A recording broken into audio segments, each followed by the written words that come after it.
I'm Elle Rustique. I'm the CEO and founder of Gratus. We're a mobile payments and social impact company based in Mountain View. So I want to say a little bit about myself because it's going to explain the rest of this presentation. So I'm a social scientist with a background in education and qualitative research. I pivoted my career several years ago because I was inspired by the work that I did at Stanford University. I launched the first partnership between the Graduate School of Education and the D School. And I was inspired by the notion that we could use the principles of product design, empathy, human-centered implementation, prototyping, to solve complex problems. And that's why I founded Gratus, because I wanted to solve this seemingly simple problem. Okay. So how many of you have ever been in that situation where in a hotel you wanted to leave a tip for that housekeeper, valet, or bellman, and you didn't have the cash? Yeah, okay, we've all been there. So, you know, for those of us who travel frequently and stay in hotels, it's a pain to not be able to express our appreciation. But it's even bigger problem for employees and employers in an increasingly cashless society.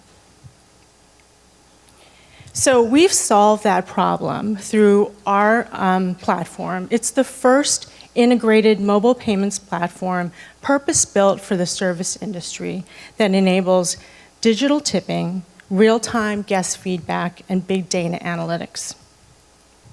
We believe this has value not only for the employee because it enables them to recover a lost opportunity for a tip, but because it also provides employers a way to increase their employees' income, to improve their morale, to raise motivation. This has an effect on service quality and also performance, which can lead to online reviews that are positive and help reduce the likelihood for staff turnover, which in metropolitan areas like San Francisco can be up to 70% and cost a business up to $25,000 per employee. And so it looks like this. So this is how a lost opportunity for a dollar tip can actually lead to thousands of dollars saved for the business. So let me tell you how it works. So basically, Gratus generates QR codes for the business like hotels.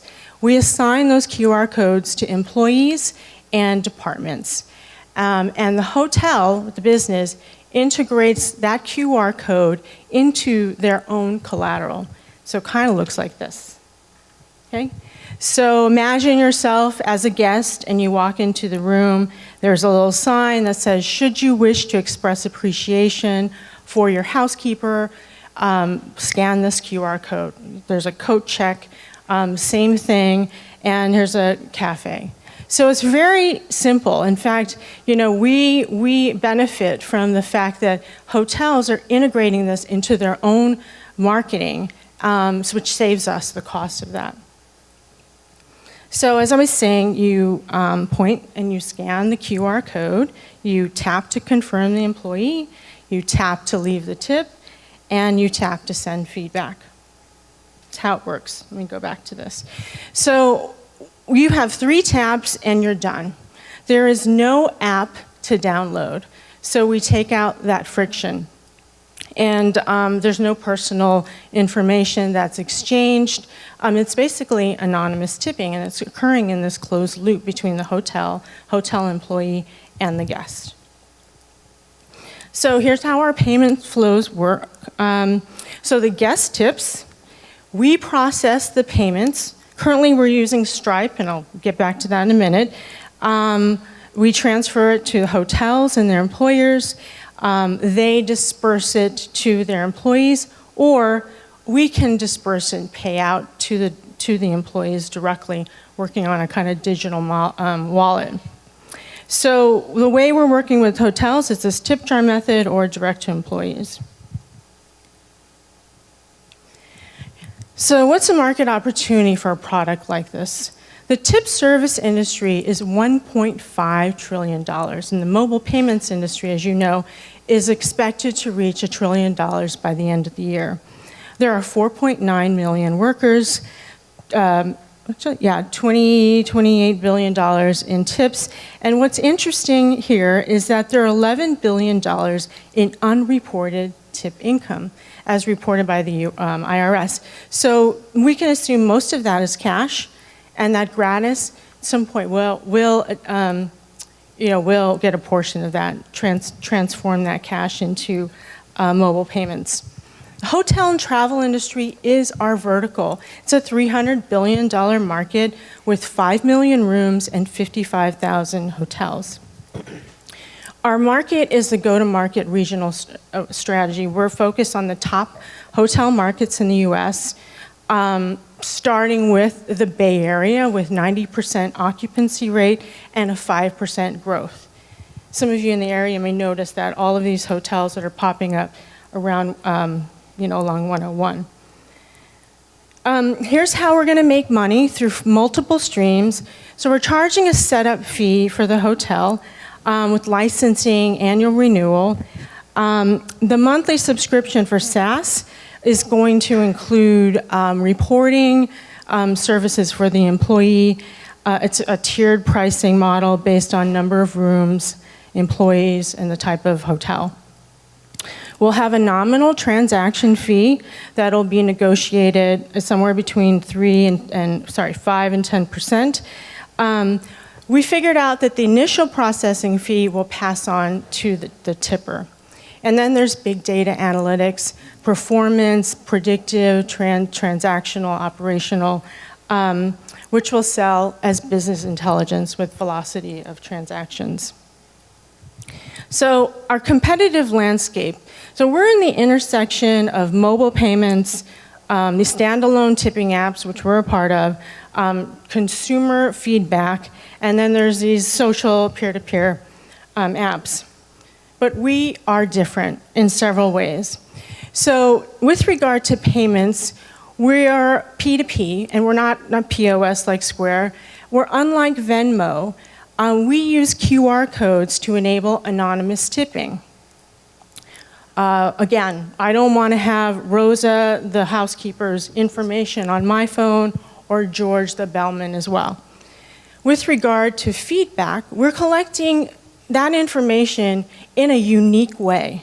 We're doing it at the time of tipping, which is probably the closest moment that you can get to a customer's emotions and actual experience.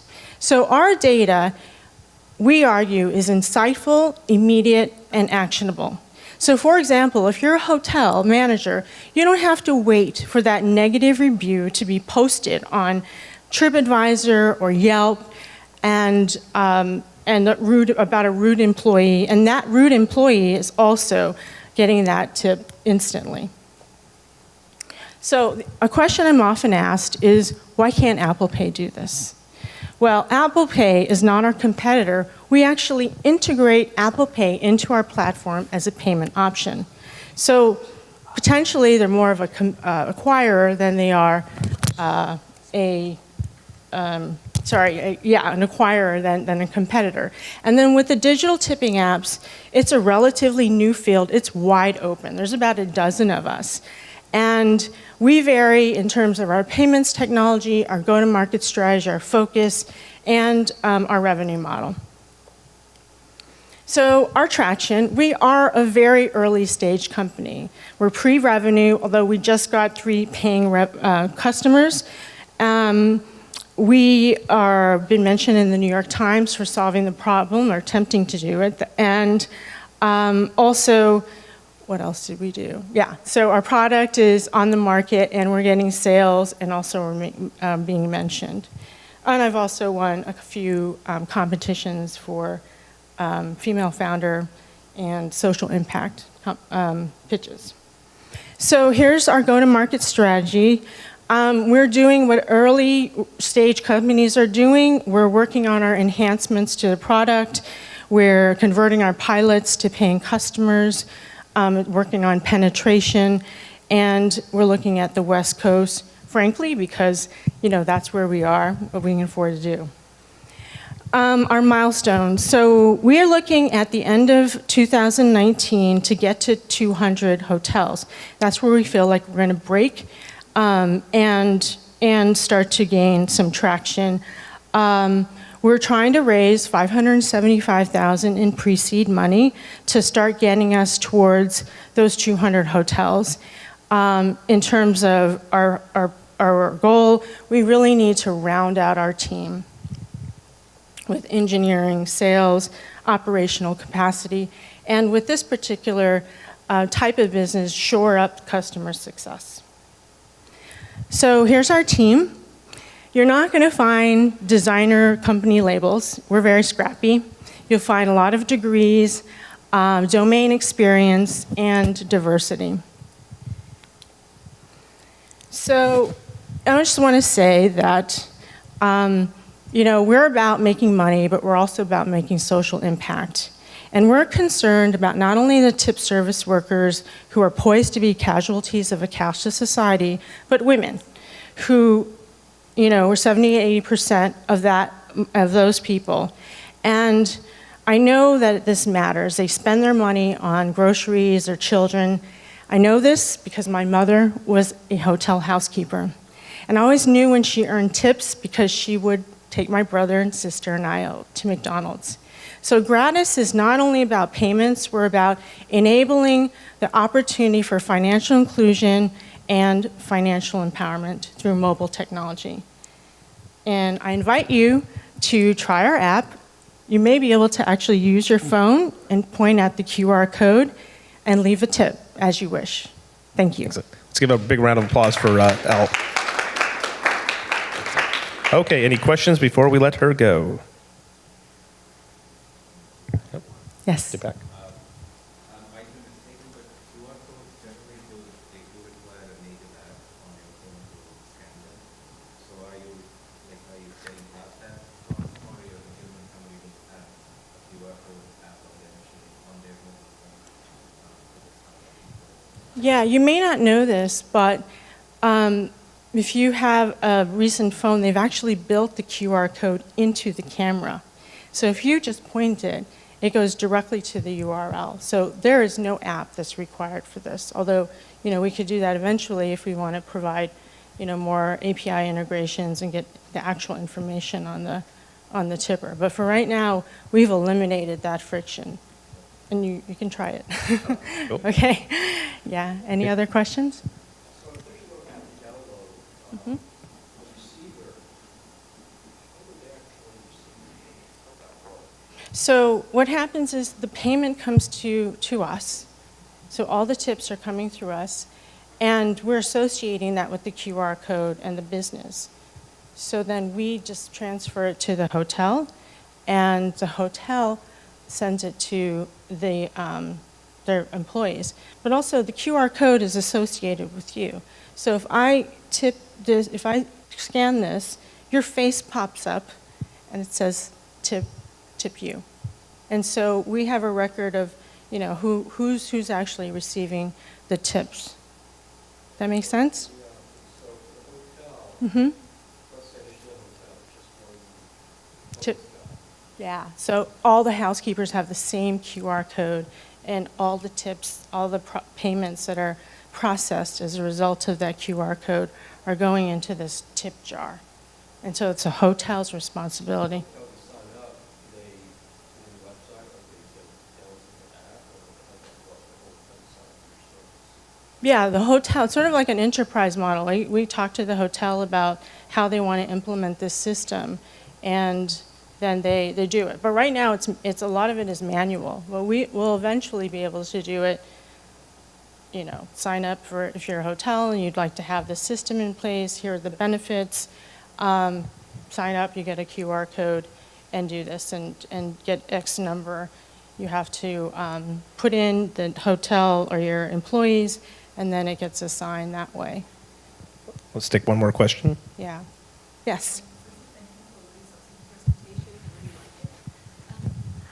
Just as a follow-up to the gentleman's question, Do you foresee on your roadmap in the future whereby the every housekeeper, as long as whoever has a mobile phone, the code gets directly linked to them, and they can kind of link their bank account and get it directly? Yes. Simply because I myself, way early on in my career, 20 over years ago, I worked in a hotel before, and I recall that the hotels, even though they charge 14% service charge, the service charge never ever go to the staff. That's right. Yeah. That's exactly right. So Right. we're disrupting that.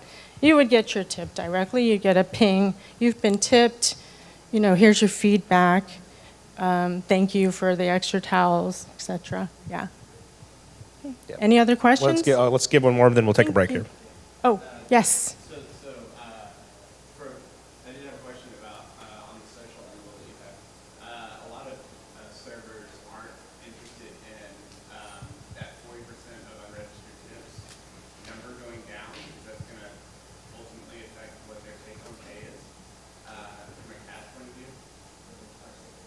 No, so you have to think about the tips that are coming there as tips that they wouldn't otherwise receive. And so that's going to go up 20 to 30%, even if it's tipped or taxed. And it's going to move in that direction as well, right? Right. You have to move more cashless. But I think what I'm asking for is, like, it puts you in an interesting predicament where, like, that's inevitable, that's going to happen, but you have a real social interest in helping those people. How do you foresee yourself helping them through that transition as ultimately, unfortunately, as we move towards a cashless society, it's affecting them?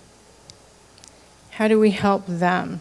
So if they're in a hotel, then their tips are declining. And so they're going to say, yeah, I'd like to replace my tips, and I would like to be part of this. I would like this hotel, our management, to put this in place. Does that kind of get at your question? Maybe reducing some of the fees that you're talking about. Oh, yeah, yeah. The numbers end up adding up to more. You just have to educate the servers on why that's, or the users on why that's work out better. Absolutely. And we hope to do that in the first year to show, look, anything that's above and beyond what they have is already like 5% increase. And our research indicates that with technology, people tip more, and they also tip more frequently. And our target market is the business travelers. Look, exactly, millennial, mobile carrying people. And there's 1.3 million business trips a day. Okay, thank you.